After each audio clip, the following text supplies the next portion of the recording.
toda carne es hierba, y toda su gloria como flor de campo. Isaías capítulo 40, versículo 6. Todo lo que está relacionado con el ser humano está contaminado, es falso, débil, cambiante, incierto, fugaz, temporal. Así son nuestros sentimientos y nuestros pensamientos. Por ejemplo, a veces podemos ver a Dios en todos lados y un minuto podemos pensar luego con mucha facilidad que Dios no existe. A veces pensamos que Dios es solamente gracia y amor, pero luego nos da la impresión de que Él es un Dios cansado, fastidiado, enojado con nosotros, que se ha alejado y no quiere saber nada más de nosotros. De hecho, esa fue la experiencia espiritual que Martín Lutero vivió antes de su conversión, mientras él aún era sacerdote. En un momento dado también podemos pensar que somos bendecidos con la fe cristiana, y al siguiente, que somos unos pecadores perdidos, sin perdón alguno. En fin, nuestros pensamientos y sentimientos son como una caña sacudida por el viento, de allá para acá, de un lado para otro. Todo es fluctuante, inseguro, inestable, fugaz, falso. Como dice el profeta, toda carne es hierba. Al fin y al cabo, nada de lo que piense por mí mismo es totalmente confiable. Mis sentimientos, mis sentidos, precisamente son afectos de todas maneras al error. Por lo tanto, no podemos confiarnos plenamente de lo que nosotros percibimos, porque la realidad no necesariamente es tal cual de la manera en que nosotros la vemos. Pues bien, ¿qué dice esa eterna palabra de Dios de nosotros, de nuestra dignidad o indignidad, de lo que parecemos a los ojos de Dios? Dice, Jehová miró desde los cielos sobre los hijos de los hombres para ver si había algún entendido que buscara a Dios. Todos se desviaron, a una se han corrompido. No hay quien haga lo bueno, no hay ni siquiera uno, nos dice el Salmo 14, 2 y 3. Y vio Jehová que la maldad de los hombres era mucha en la tierra, y que todo designio de los pensamientos del corazón de ellos era de continuo solamente el mal, como lo menciona Génesis 6:5. Así lo ratifica también el Nuevo Testamento. No hay justo, ni aun uno. Romanos 3:10. Dice también que Dios es tan santo que encuentra impurezas y necesidades aún en sus escogidos. No cabe duda que nadie puede permanecer en pie delante de Dios, que todos los mortales merecemos su eterna condenación, que ante Él todos somos iguales, que el traidor Judas y el apóstol Juan, por sí mismos, ambos merecen la misma condenación, que Pedro y el mago Simón, mencionados en Hechos capítulo 8, y la Virgen María y la pecadora de la casa de Simón el fariseo merecían el mismo infierno, como lo señala Lucas 7:39. Alguien dirá, ¿qué locura tan gigante es esa? Si es así, ¿cómo protesta nuestra razón? Y enseguida pone objeciones, tan pronto como se da a conocer la sentencia divina que dice, no hay diferencia por cuanto todos pecaron y están destituidos de la gloria de Dios, siendo justificados gratuitamente por su gracia, mediante la redención en Cristo Jesús. De acuerdo con estas palabras, tanto los apóstoles, así como Judas, eran dignos de la misma condenación.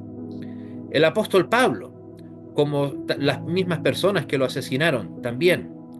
León X, al igual que Martín Lutero.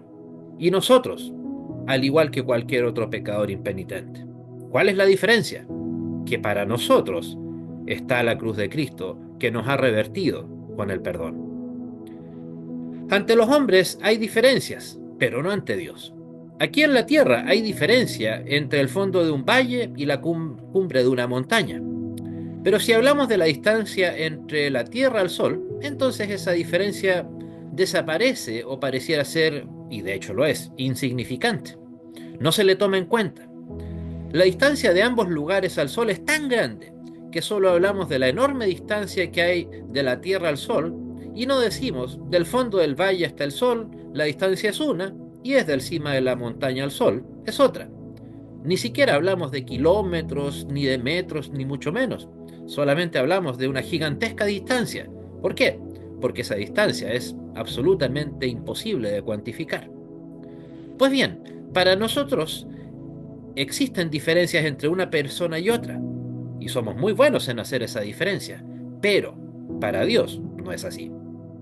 Todo ser humano, inclusive el cristiano fiel y piadoso, en cuanto a su propia naturaleza, no es sino un simple gusano, un perdido. Sus mejores acciones están contaminadas con el veneno de la vieja serpiente. Su fe, sus mejores obras, su caridad, su pasión y devoción fueron producidas en él por el Espíritu de Dios. Pero incluso esas virtudes fueron contaminadas con las impurezas de la vasija. Su fe quedó mezclada con dudas, ideas de autosuficiencia e incredulidad. Su amor es pobre, limitado y defectuoso. Su devoción y alabanza es fría y débil, indigna de la gran bondad y majestad divinas. Estas diferencias serían suficientes para condenarnos. Para colmo, caemos continuamente en el pecado, y en nuestro peregrinaje nos ensuciamos una y otra vez.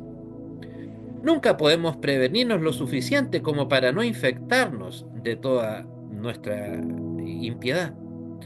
Toda la tierra está llena de injusticias, inundada con toda clase de pecados, con idolatría, incredulidad, preocupaciones, desesperación, abusos del nombre de Dios, perjurios, blasfemias, profanación del día de reposo, desobediencia, violencia, venganza, promiscuidad, degeneración de todo tipo, avaricia, explotación, robo, fraude, estafas y todos los pecados que usted pueda pensar ahora, que de hecho probablemente en este mismo momento, en reiterados o miles de lugares, se están cometiendo. Y si se pueden reprimir las manifestaciones groseras de esa maldad, el corazón, no obstante, hierve de malos deseos, pensamientos y codicias íntimas, que son impurezas ante los ojos de nuestro Santo Dios. Tal es la situación de la humanidad caída. Y entonces, ¿cómo vamos a enfrentarnos ante Dios? ¿Cómo podremos pagar ante Él nuestras ofensas? No podemos, simplemente no podemos.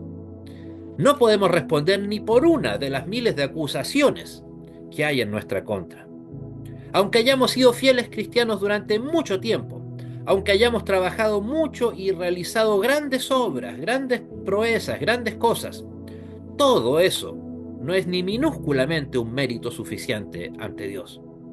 ¡Ay de nosotros si los santos ojos de Dios miran nuestra indignidad!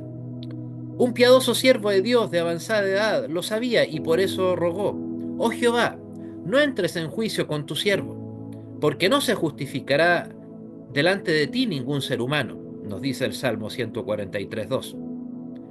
Para Dios ningún ser humano es justo en sí mismo. Esa es la sentencia rotunda de nuestro Dios, nuestro juez supremo.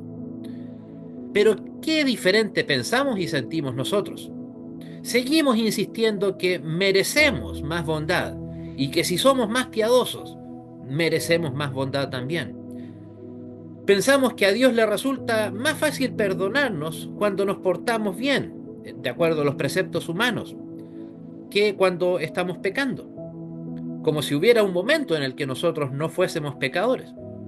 Si fuera así, la bondad de Dios y nuestra justificación dependerían, por lo menos en cierta medida, de nuestras obras y de nuestra dignidad.